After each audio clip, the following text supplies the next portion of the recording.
أعوذ بالله من الشيطان اللعين الرجيم. بسم الله الرحمن الرحيم. الحمد لله رب العالمين. الحمد لله الذي لا يبلغ مدحته القائلون ولا يحصي نعماه العادون ولا يؤدي حقه المجتهدون. الذي بعد فلا يرى وقرب فشهد النجوى تبارك وتعالى. والصلاة والسلام على سيد الأنبياء وخاتم المرسلين وشفيع المذنبين سيدنا ونبينا بالقاسم محمد. اللهم صل اللهم صل على محمد وعلى محمد وعلى أهل بيته الطيبين الطاهرين المعصومين الذين ذهب الله عنهم الرجس وطهرهم تطهيرا.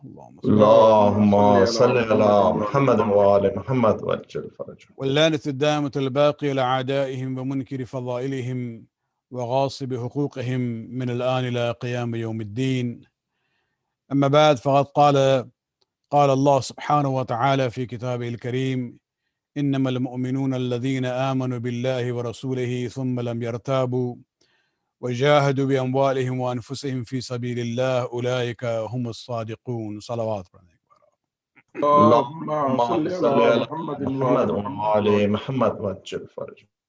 आज का दिन अरबईन का दिन है और हमारा बयान बहुत ही मुख्तसर रहेगा। तमहीदन मसाइब से पहले I'll start in English and then inshallah go towards Urdu. That one of the most important elements that we see in the teachings of the Imams of Ahlul Bayt was the issue of the ziyarat of Imam Hussain alayhi salam. All the Imams who came after the events of Karbala, they have always emphasized to keep the memory of Karbala alive, never to forget it. And this was done by encouraging the Shias to compose poetry, to do eulogies, and also marthiyah, and to recite it. But besides that, you will see in the literature that we have in the hadith of the Ahlul Bayt, there is a vast literature known as ziyarat. And there you will see that the emphasis is about especially the ziyarat of Imam Hussain alayhi salam in different days in the Islamic calendar. But two occasions are very important. One is the ziyarat of Ashura, and the other is the ziyarat of Arbaeen. The ziyarat of Arbaeen, and today is the day of Arbaeen, and inshallah, mu'mineen, after Zohar prayers, would recite ziyarat Arbaeen. That is the main amal for today. We see the importance of this in the saying of our 11th Imam, Imam Hassan Askari alayhi salatu wasalam, where he talks about the 5 signs of a mu'min. And the time of the 11th Imam is very crucial and very sensitive time in the Shia history. He is now preparing the community for the era of ghaibat, where they will not have direct access to the Imam of the time. And during that time, he says there are 5 signs for the mu'min. And he selects 5 things. And this is where we have to realize the timeline is very important. That why did he select these 5 things? I would like to, highlight those 5 points, of course, in the same, not the same order. I would like to come to the Ziyarat Arbaeen at the end, where the Imam says, Alamatul Mu'min Khamsa, that the sign of a mu'min or a Shia are 5. The first one, Salatul al-Ahd wal-Khamseen, that a mu'min is somebody who recites 51 rakat. This 51 rakat refers to the 17 rakat, which are wajib prayers, 5 prayers a day. And then when you add the nawafil prayers, this is where you get the number 51. And so this is an emphasis that when it comes to the Shia of Ali, the expectation of the Ahlul Bayt is that you should not be on the minimum level like the Muslims. You have to be on a higher level. And besides the wajib prayers, try to do the nawafil prayers as much as you can. Of course, you don't just start all of it together. You have to gradually, build on it until you can have that continuity in doing that nawafil prayers. The second sign, which is very important, where Imam says, وَاتَّخَذْتُمْ بِالْيَمِينِ. It's not only prayers, even in the Zahiri aspect, Imam says, if you wear only one ring, then it is recommended to wear it on your right hand. And this became a symbol for the Shias. And of course, when the Ahlul Bayt emphasize something, this all goes back to the Sunnah of Rasulullah sallallahu alayhi wa sallam. And we see even in the books of the Sunni scholars, they say that, according to the Sunnah of the Prophet, at-takhattum bil yamin, it is recommended to wear the ring in the right hand. But because the Shias have made this adatan lahum, but because the Rafizis have made this an adat and a sign for themselves, we will go the other way. Not realizing that they are going away from the Sunnah of Rasulullah just because Shias have adopted that Sunnah of Rasulullah. So that is the second point about wearing the ring on the right hand. The third one is ta'fir al-jabin. 11th Imam says that one of the signs of a mu'min is that when you put the forehead in the sajda, a mu'min is somebody who puts it on the dust, on the earth. And you will see that the Imams of Ahlul Bayt after Karbala have emphasized that now that you have to put your forehead in sajda on the earth, why not use the turbat of the Shaheed Imam Hussein ibn Ali alayhi salatu wasalam? Because that turbat of Hussein has that power. According to the sixth Imam, when you do sajda on it, your namaz actually penetrates 7 hijabat, 7 veils going to the arsh of Allah subhanahu wa ta'ala. And so it has this special power that your namaz can be elevated because you did the sajda on the turbat of Hussein ibn Ali alayhi salatu wasalam. And so we see the importance that even the 11th Imam, just before the era of ghaibat starts, is giving importance to the turbat of Hussein. Just one point here, sometimes our Muslim brothers are so much misinformed and ignorant about our traditions, and they buy into this propaganda that we are turbat parast, that we worship this turbat of Imam Hussein alayhi salam. No, we don't worship it. Shaheed Baqir al-Sadr, responded to this question in a very powerful short sentence in Arabic. He says, Nasjud ala turba la nasjud lit turba. We do sajda on the turbat. We don't do sajda to the turbat. We do sajda on the turbat to Allah subhanahu wa ta'ala. And so that is the third sign. The fourth sign, Imam says, of a mu'min, wal jahr bi bismillahir rahmanir rahim. That a mu'min sign is that whenever they recite the surahs in the namaz, even in the namaz where the surahs are supposed to be silent, Bismillahir Rahmanir Rahim will be recited loudly. So even in Zuhr and Asr, the first and the second rakat, when you recite the surahs, you would say Bismillahir Rahmanir Rahim loudly, and then the rest of the surah you will say silently. Why? Because this was the emphasis given by Ali bin Abi Talib alayhi salatu wasalam. And for us, whatever Ali did was a reflection of the sunnah of Rasulullah sallallahu alayhi wa sallam. And the fifth sign, and I'm not gone in the same order here, the fifth sign that we see was ziyaratul Arbaeen, the ziyarat of Arbaeen.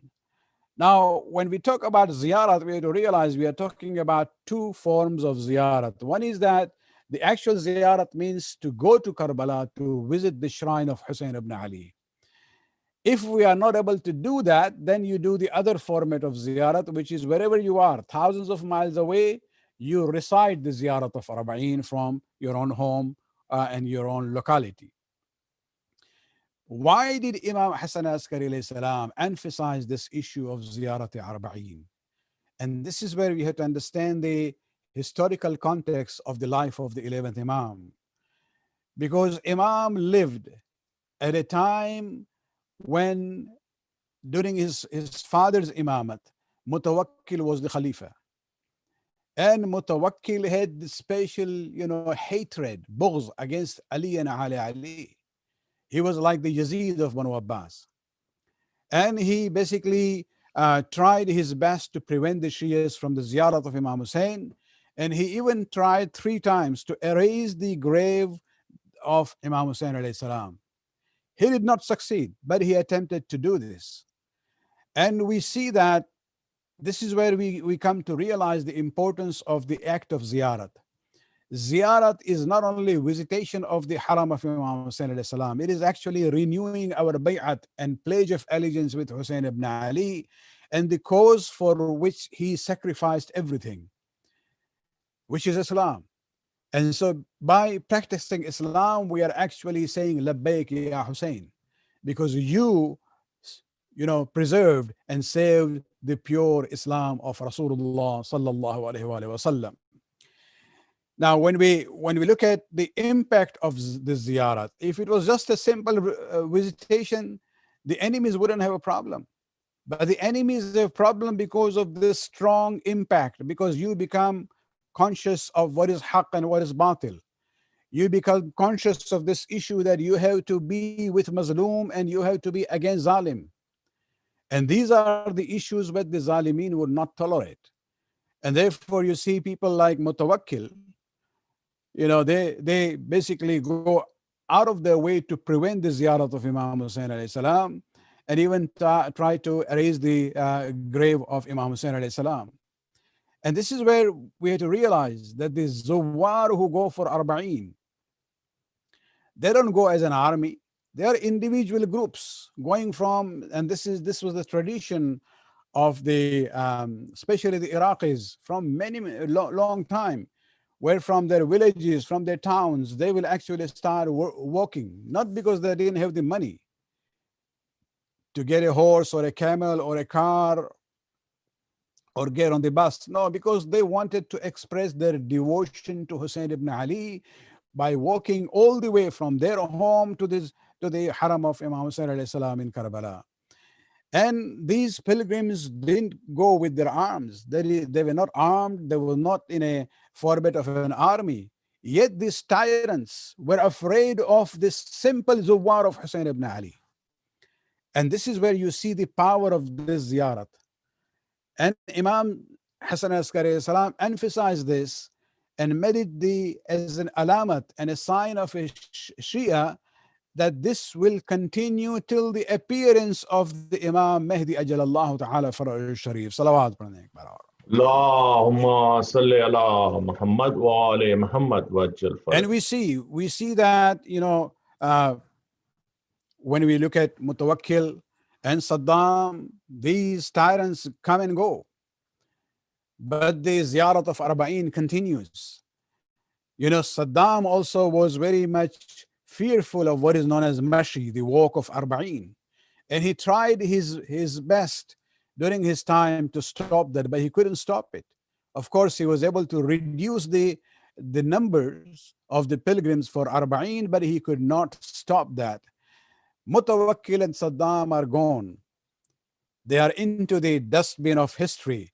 But Hussein ibn Ali and the haram of Hussein is still there, shining. And the Zuwar are still coming. One of the largest gathering these days of a religious kind is the ziyarat of Arbaeen in millions now.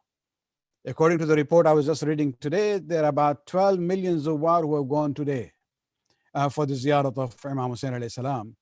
And this is the force that the tyrants and the zalimin, when they look at those numbers, they become very afraid. And this is where we have to realize the importance of the ziyarat of Hussein ibn Ali. This is how the name of Hussein is becoming, popular on a global level, and the whole world very soon will come to know the importance of Hussein ibn Ali alayhi salatu wasalam. Salawat. Allahumma salli ala Muhammad wa ali Muhammad wajjal faraj. Arbaeen के हवाले से रवायात में सईद इब्न ताऊस ने उनसे पहले के ज़माने की जो किताबें उनके पास थी, इसलिए कि सईद इब्न ताऊस का बहुत ही بہت بڑا ذخیرہ تھا اور کتب خانہ تھا حلہ میں، اور بہت سی کتابیں ابھی باقی نہیں ہیں لیکن ان کے زمانے میں تھی، اور انہوں نے اپنی کتابوں میں ان کی کتابیں تقریباً اسی لیول کی ہیں جس طرح سے آج مشہور ہے مفاتیح الجنان یا تحفۃ العوام. اور انہوں نے ایک روایت لکھی ہے کہ رسول اسلام کے مشہور صحابی جابر بن عبداللہ انصاری یہ پہلے زائر تھے اربعین کے، ضعیفی کے باوجود. بالکل نابینا تو نہیں ہو چکے تھے لیکن ان کی بینائی کمزور ہو چکی تھی. اپنے ساتھ ہی ایک روایت کے لحاظ سے وہ غلام تھے، عطیہ عوفی کے ساتھ وہ کربلا جاتے ہیں. اربعین کا دن تھا، نہر القمہ میں جا کے انہوں نے غسل کیا، پاک و پاکیزہ لباس پہنا، اور اپنے ساتھی سے کہا کہ مجھے سہارا دو اور مجھے حسین ابن علی کی قبر تک لے جاؤ. عزاداران حسین جابر بن عبداللہ انصاری حسین کو بچپنے سے جانتے تھے، اور جب قریب جاتے ہیں، جب ساتھی نے کہا کہ یہ حسین کی قبر ہے، تو جابر بن عبداللہ انصاری اپنے کو قبر پر گرا دیتے ہیں، رونا شروع کرتے ہیں، یا حسین یا حسین یا حسین. تقریباً غشی کی عالم میں پڑ جاتے ہیں. جب افاقہ ہوتا ہے، یا حسین یا حسین یا حسین جب کہا ہے، ایک جملہ کہتے ہیں عزاداران حسین، یہ دوستی کی بات تھی، صرف یہ پیرو نہیں تھے بلکہ یہ دوست تھے امام حسین کے. کہتے ہیں حبیب اللہ یجیب حبیبہ، کہ اے دوست، کیا دوست کے سلام کا جواب نہیں دو گے؟ ہم تمہیں پکار رہے ہیں یا حسین. لیکن پھر خود ہی جواب دیتے ہیں وَأَنَّ لَكَ بِالْجَوَابِ، لیکن حسین مجھے معلوم ہے آپ جواب کیسے دیں گے، اس لیے کہ آپ کی شہرگ جو ہے آپ کے پشت پہ لٹک رہی ہے اور آپ کے سر کو اپنے تن سے جدا کر دیا گیا ہے. عزاداران حسین جناب جابر بن عبداللہ انصاری کی اگر یہ کیفیت تھی، پھر دوبارہ روتے روتے غشی کے عالم میں پڑ جاتے ہیں. کچھ حضرات کا بیان ہے کہ ان کو جیسے عالم رؤیا میں کوئی کہتا ہے کہ جابر اٹھو ایک قافلہ آ رہا ہے. اگر جابر جیسے ایک صحابی اور دوست کی یہ کیفیت تھی زیارت اربعین کے سلسلے میں، تو ہمارے لیے یہ سمجھنا بہت ہی مشکل ہے کہ زینب ام کلثوم اور امام سجاد اور جناب فاطمہ بنت الحسین جب شام سے رہائی کے بعد کربلا پہنچے ہیں تو ان کی کیا کیفیت رہی ہوگی. یہ قافلہ جب چلا ہے وہاں سے، انہوں نے جو رہنما تھا اس سے کہا کہ ہم سیدھے مدینہ نہیں جانا چاہتے ہیں، پہلے ہمیں کربلا لے جاؤ، ہم بھائی کی زیارت کریں گے، اس کے بعد وہاں سے مدینہ جائیں گے. عزاداران حسین یہ قافلہ جب پہنچا ہے کربلا، تمام بیویاں جو ہے اپنے سواریوں سے اترتی ہیں، اس مرقد حسین کے پاس آتی ہے، اس لیے کہ شہداء کے بھی لاش وہیں قریب میں ہی دفن کیے گئے تھے. سب نے جو ہے حلقہ کر لیا اور رونا شروع کر دیا. عجب نہیں کہ زینب نے جو بھائی سے جو باتیں کی ہوگی اس میں اپنے اسیری اور قیدی کے حالات کو بیان کیا ہوگا کہ بھائی کاش آپ ہوتے، کس طرح سے ہماری چادروں کو لوٹا گیا، کس طرح سے ہمارے بازوؤں میں رسن باندھی گئی، کس طرح سے کوفہ اور شام کے بازار میں ہماری تشہیر کر دی گئی، کس طرح سے ابن زیاد کے دربار میں میرے نام لے کر کہا گیا ہذہ زینب بنت علی و فاطمہ، کس طرح سے یزید کے دربار میں ہماری تشہیر کی گئی ہے. عزاداران حسین عجب نہیں کہ جناب زینب نے اپنی گفتگو میں یہ بھی کہا ہوگا بھائی آخری وقت آپ نے مجھے ایک امانت سونپی تھی جس کا نام سکینہ تھا، بھائی آج بہن جو ہے شرمندہ ہے، زندان شام میں اس کی قبر بنا کے آئی ہے، آج سکینہ ہمارے ساتھ آپ کی زیارت کے لیے نہیں آ سکی ہے.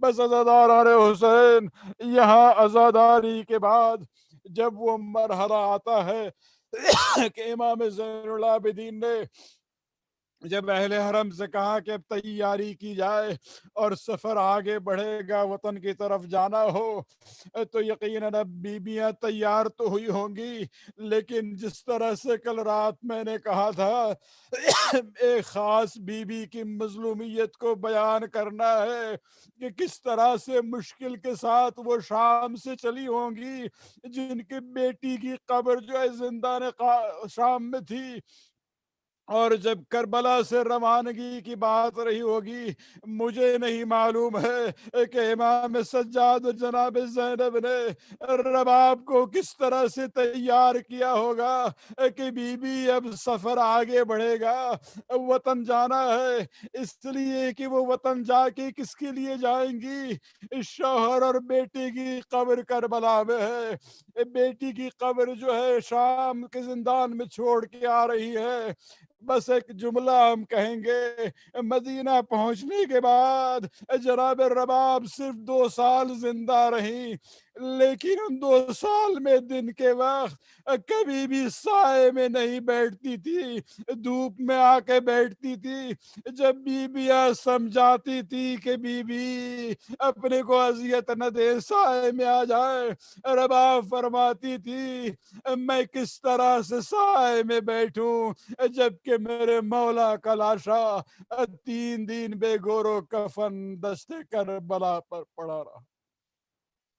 الا لعنت اللہ علی القوم الظالمین سیعلم الذین ظلموا ای منقلب ينقلبون۔ خداوند اس کا عبادت قبول فرما، ہمارے گناہوں کو بخش دے، ہماری توفیقات میں اضافہ فرما۔ الہی آمین۔ خداوند شیعہ علی جہاں بھی عزاداری منا رہے ہیں، خصوصاً اربعین کے دن، ان کو اپنے حفظ و امان میں رکھ، تمام الہی انسانوں آمین۔ کو بالخصوص شیعہ علی کو کورونا وائرس کی اس مصیبت سے نجات دے۔ امام الہی حسین آمین۔ میں تعجیل فرما، ربنا تقبل منا انک انت السمیع العلیم۔ جزاک اللہ۔